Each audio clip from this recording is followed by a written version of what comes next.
Hi there everyone, my name's Craig Leeworthy and this is my football philosophy, Next Goal Wins. Hope you enjoy it. So about myself, come from a footballing family. Grandfather was a footballer, dad was a footballer, dad was a professional, so grew up around football every day and understood what it was like to be a pro. All of my family now, wife, kids, everyone with football. So my aim is to stay in this football as long as I can. Really loved my playing career and now into coaching. My playing career took me across 3 different countries. I played in England, Spain and Northern Ireland, and then coaching, I coached over in England to start with at Portsmouth in the community, and then it's led me into the women's professional game here, into the amateur league here, and then the pinnacle in the Women's Champions League with Cliftonville Women. So that's a little bit about myself. My love of football comes from playing football on the street, and in my philosophy I always try and kind of link back to what made me fall in love with the game. The 25-a-sides, the jumpers for goalposts, the last goal in before you have to go in for your dinner.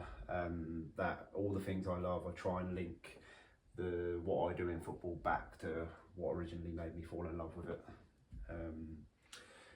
So onto the influencers, my team. Some big names here of players that I love to watch, love to play like. Some big names here, Brazilians, Argentinians, players from all over the world. You know, if you notice from this, a lot of players that are technically gifted, and that kind of leans on to the way I like to play. Environment.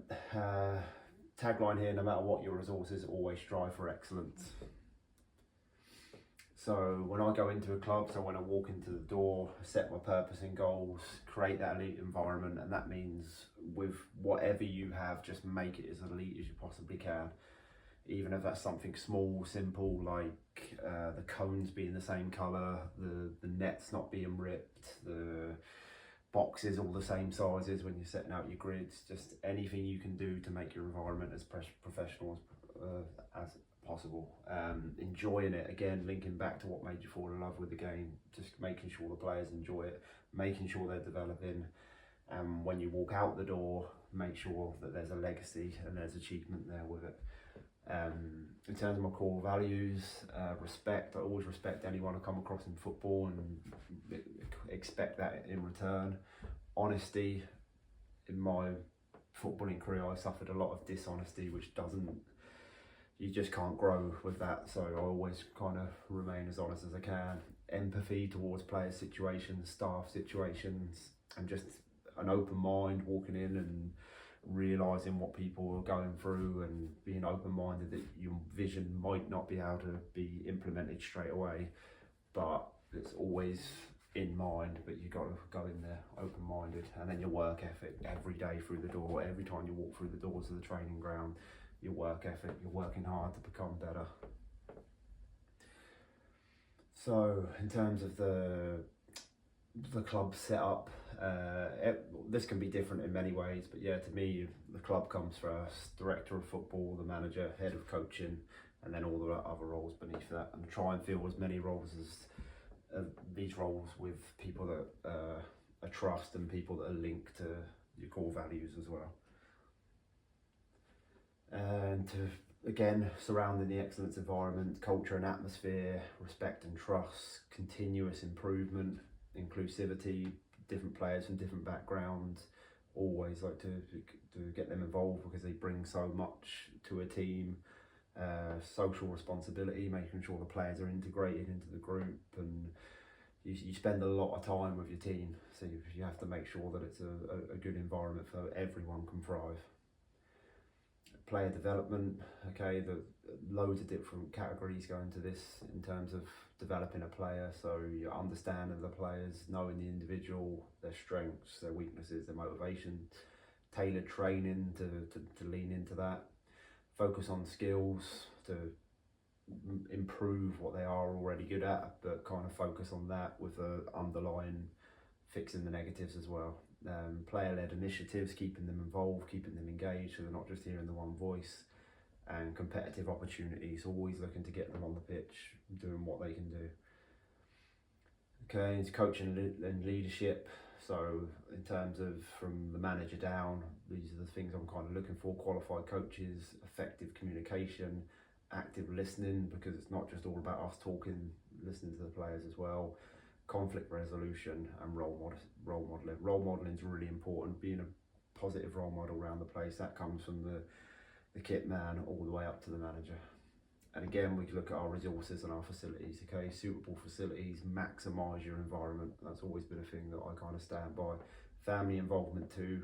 Your family are massive, and people can suffer when they're not about. So always look to involve the families in everything that we do.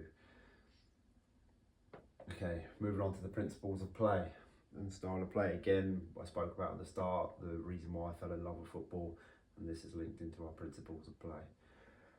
Okay, so I want to create a way of playing that is the most efficient, economical, enjoyable way to succeed at the game we all fell in love with, and that is what I stick by all the time. So I try and create a team that links to myself and the reasons I fell in love with the game. In terms of the way we play, yes, everyone has an ideal, but I'm also aware that all doesn't always work like that, and you can't always achieve what you want to achieve in the first 6 months at a club. So sometimes you have to be pragmatic and adaptable, but I always have that underlying ambition to get the team playing that I want to play. The team that I want to build would be a team that I would love to play in. Possession-based team, high intensity, hard working. Okay, when we're on the ball, we're looking to move the ball, create a structure so that our flair players can exist and create, and we're easy on the eye. Out of possession, for me, again, linking back to the way it was as a kid on the playground, on the street, you never ever wanted someone else to have the ball other than you. So that's the same as in my team. So I haven't come to watch the other team have the ball. When we lose the ball, we get it back, 3-4 seconds, get the ball back. Okay, this is all about the principles as well, the way we link, the way we play out from the back. There's obviously a hell of a lot more detail on this, but this is just an overlook. Okay, we play with loads of width, we create overloads out wide, we get bodies in the box, and we get ourselves in a structure so that we can sustain attacks, and that's massively important. Defensive wise, start at the top of the pitch, we try and win the ball back high up the pitch. If we can't win it, we settle back into a shape and we're hard to beat, and we look for triggers. And then last of all, we work on our 1v1s, our battles, and defending our box. Okay, principles of play by unit. Okay, with the ball, our defenders always be an option to take the ball. Always look to play forward, squeeze up the pitch, and commit yourself into the attacking phase where possible. Okay, midfielders, pretty similar, always be an option for the ball. Be aware of that pivot position to sustain attacks. Take people on, run in behind and make incisive passes, and then look to get in the box and score goals. Okay, our attacking players always look to get on the ball, always be involved in the move, be direct, run at people, take people on, get the ball in the box, get yourself in the box, score goals. Really simple principles that come with a lot of the details surrounding them, but ultimately they're very, very simple. Without the ball, defenders support the attacking units when pressing high, condense those spaces, make sure the distances are okay, control the units in front of you, win your 1v1 battles, and put yourself on the line to stop goals against. Midfielders support strikers and win the ball high up the pitch, drop into that compact shape and defend critical areas. Attackers press aggressively with energy, failing that we drop into our shape, we're hard to beat. And again, win personal battles, don't let people get by you, win the ball high up the pitch. Again, comes with a lot of detail that's linked into your training, but really simple. Okay, how goals are scored, we'll be heavy on data when we come into a club as well, when I come into a club.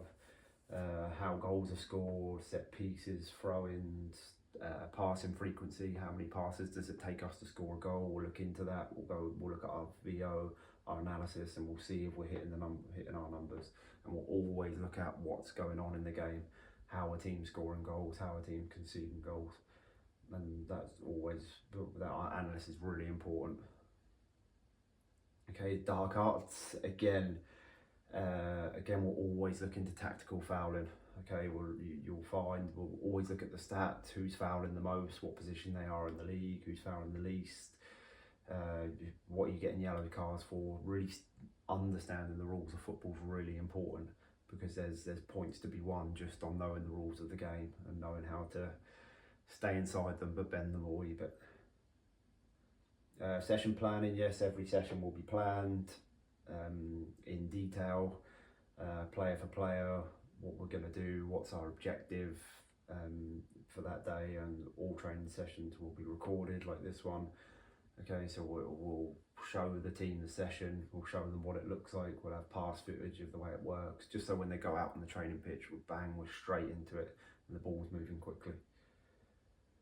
We'll have our weekly build, so we'll have our monthly build as an overview of what we're going to work on, and then we'll have our weekly build so players and staff can see it, know what we're going to be working on, and then our session plans will fall within that.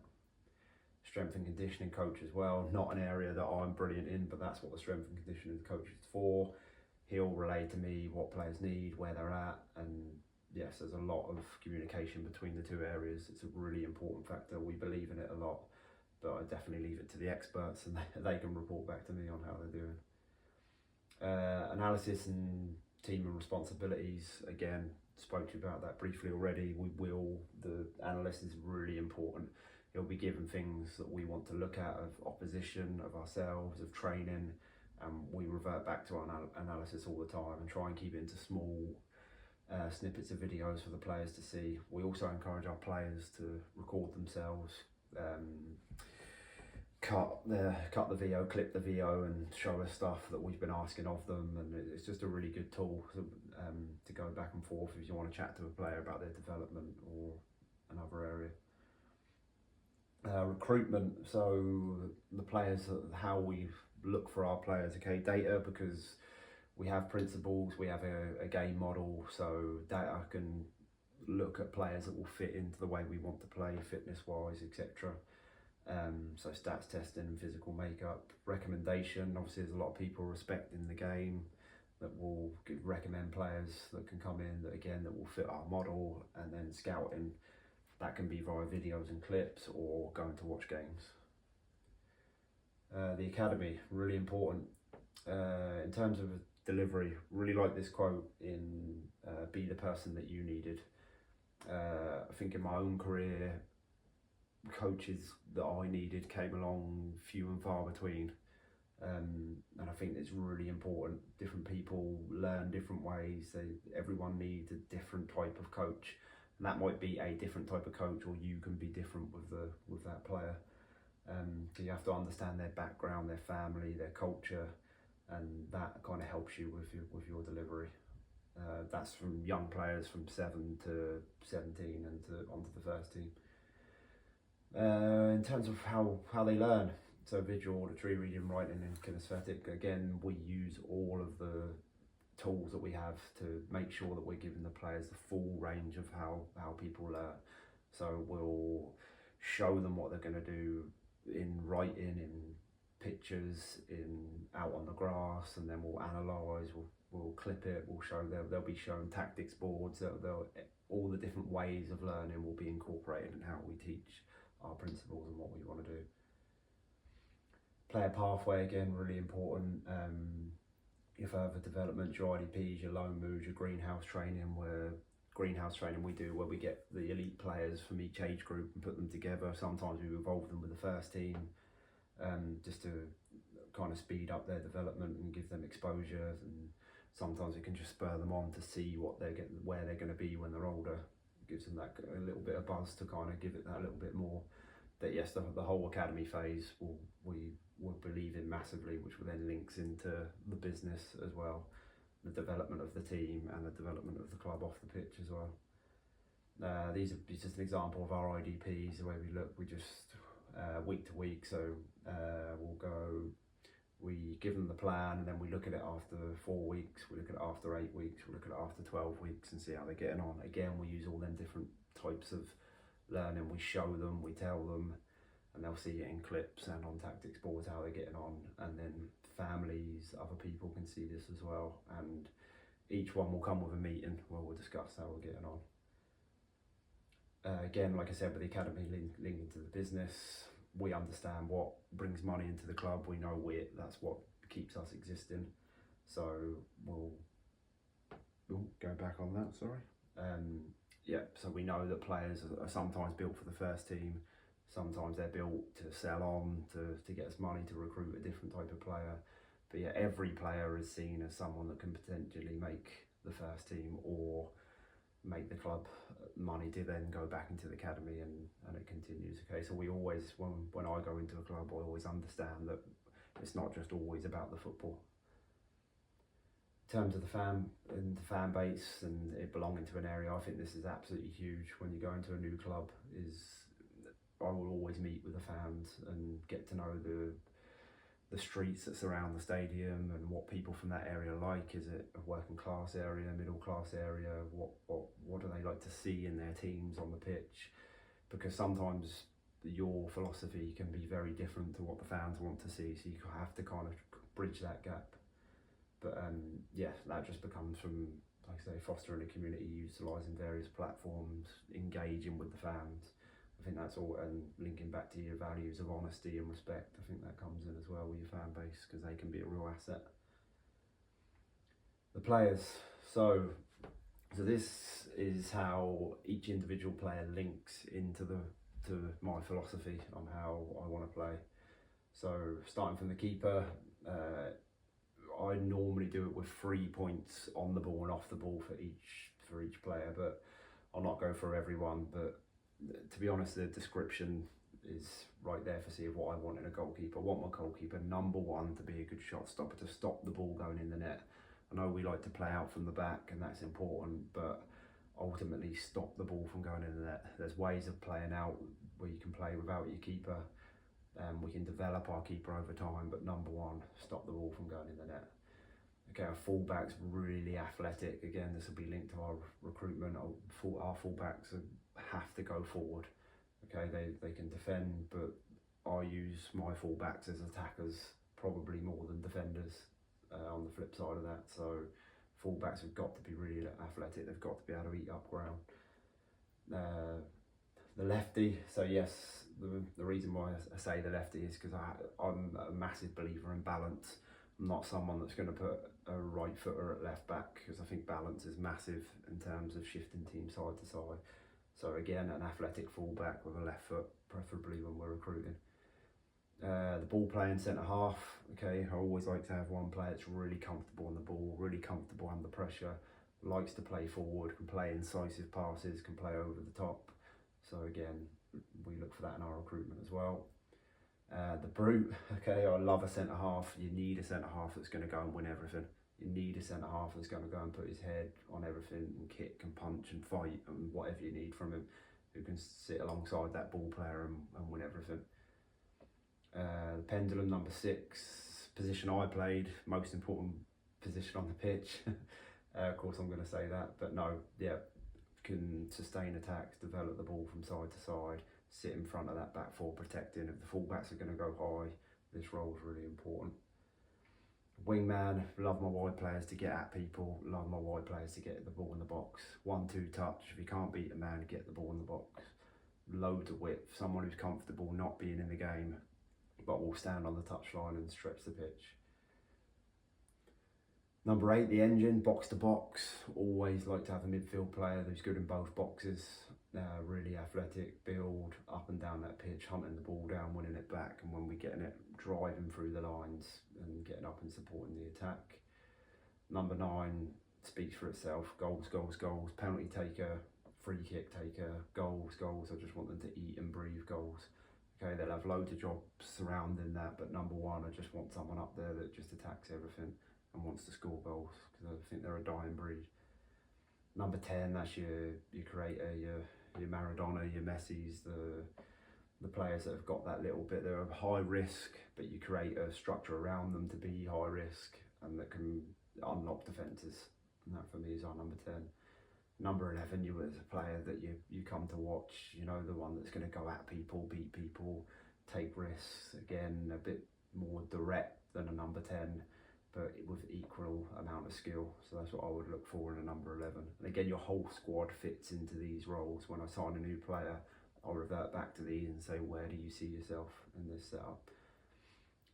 And then I put number 12 because And I believe in subs, like your squad is going to be used, your squad fits into that first 11, but I also like to keep big characters around the place, players that are going to drive people on, drive standards, believe in everything that I do, and they're the player in the dressing room to lead that and behind enemy lines, so to speak, and drive standards.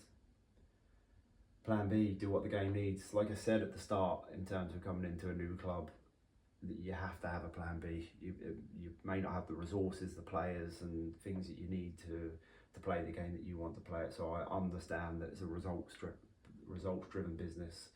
So if the game doesn't allow, if the conditions doesn't allow for the way you want to play, you have to have a plan B. Sometimes it'll be set pieces, a big man up top going long. It could be anything, but there will always be an underlying plan B in everything that we do. Reflection, really important. You've always got to look at what you're doing, analyse what you're doing. Okay, even if it works, why did it work? How do we maintain that it works all the time? If it's going wrong, why is it going wrong? And let the players see that everyone be involved in that in the club. Why is this club going right? Because of this and this, and then why is it going wrong? And you can always, for me, you're always moving forward then if you're reflecting. Then that's it. All you need is football. I think that last slide just shows my love for the game, and I hope I got myself across and what I would do when I go into a football club. But thanks very much for listening, and good night.